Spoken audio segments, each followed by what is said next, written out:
안녕하세요. 금요일에 만나는 함께 살아내기의 김미경입니다. 추석 연휴는 잘 보내셨나요? 저는 어제 잠깐 밖에 나갔더니 가을 하늘과 산과 강이 잘 어우러져서 멋진 그림 한 폭을 바라보듯이 아름다웠고, 그 광경을 보니 절로 감탄이 나오더라고요. 여러분도 조금 힘드시더라도 가을 하늘을 쳐다보시면서 세상살이의 시름을 잠깐이라도 잊어보심이 어떨까요?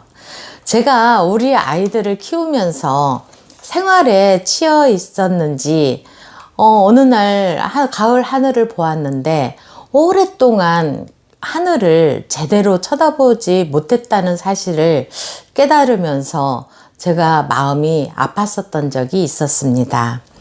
오늘은 이시영 박사님과 박상미 교수님이 쓰신 책 내 삶의 의미는 무엇인가를 바탕으로 삶의 의미 찾기를 제목으로 해서 한번 나눠보도록 하겠습니다.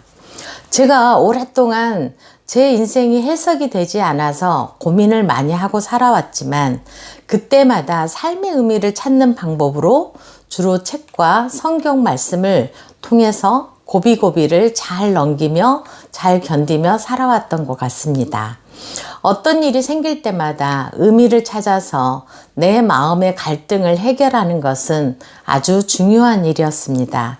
그런데 2020년도 작년에 세바시 강연을 들으면서 박상미 교수님의 강의를 듣게 되면서 귀가 쫑긋해졌습니다. 삶의 의미로 교도소에 있는 재수자들과 미혼모들, 자살하려는 많은 사람들을 살리고 계시다는 강의를 들으면서 많은 감동이 있었는데요. 특히 재수자들에게 말씀하신 내용이 제 마음에 와 닿았습니다. 여러분도 죄인이고 저도 죄인입니다. 여러분은 법이 금하는 죄를 저질렀고 저는 들키지 않는 죄를 저질렀습니다. 죄를 짓는 것은 여러분의 선택이었습니다. 죄를 짓는 것은 여러분의 자유입니다. 하지만 더 나은 인간이 되기 위해서 노력하는 것도 선택하는 것도 여러분의 자유입니다.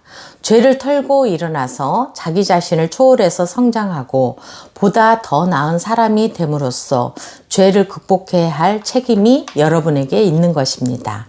당신의 존재, 당신의 인생에는 대단한 의미가 있습니다. 어떠한 절망에도 희망은 있습니다. 많은 사회에서 소외된 사람들에게 소망을 주시고 영혼을 살리고 계시다는 소리를 들으면서 과거보다는 현재와 미래의 기대를 가지면서 소망을 가지고 사명을 감당할 수 있는 힘을 기를 수 있는 것에 그런 말씀에 나도 다시 힘이 나기 시작했습니다. 우리나라의 의미치료학회를 창설하신 이시영 박사님과 박상미 교수님의 상담 자격증 교육이 있어서 직접 강의를 들을 수 있는 기회에 감사드리고, 의미치료 상담에 대해서 공부할 수 있어서 기뻤고, 존경하는 분들과 함께 공부할 수 있는 것만으로도 나에게는 의미 있는 시간이 되었습니다. 두 분이 함께 쓰신 내 삶의 의미는 무엇인가라는 책을 작년에 사서 제가 읽었는데요. 교재로 지금 공부하면서 사용하게 되고, 책을 통째로 음성 녹음해서 제출하는 게 과제여서 다시 한번 읽게 되어서 다시 한번 삶의 의미를 되새겨 보는 시간을 가질 수 있었습니다. 책 내용에는 다양한 치료법과 의미 치료에 대한 예가 들어있는데요. 여러 가지 중요한 내용을 제가 한번 살펴보도록 하겠습니다.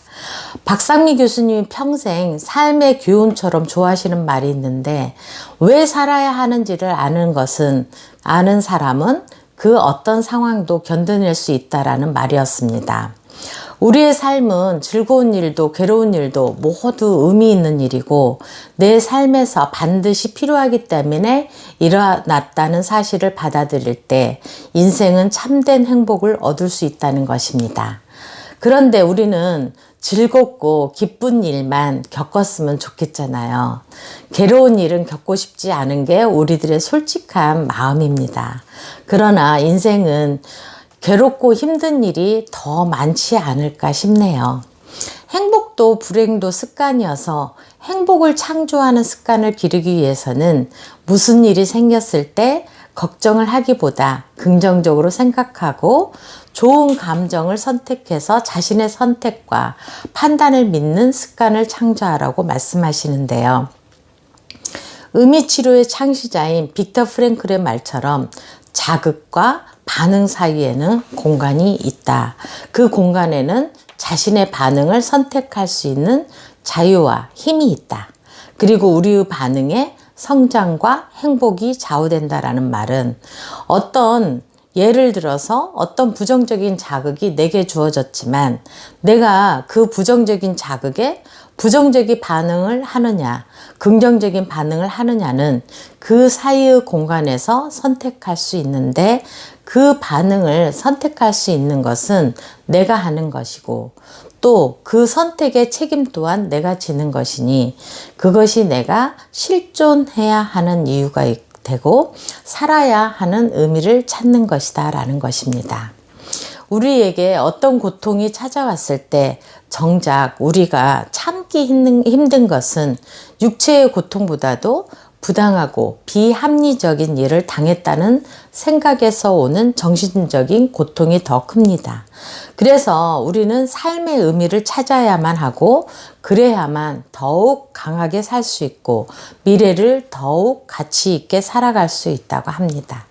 이시영 박사님께서는 의미치료가 유럽 쪽에서는 이미 많이 알려져 있고 치료의 효과도 많이 보고 있다고 말씀하시는데요.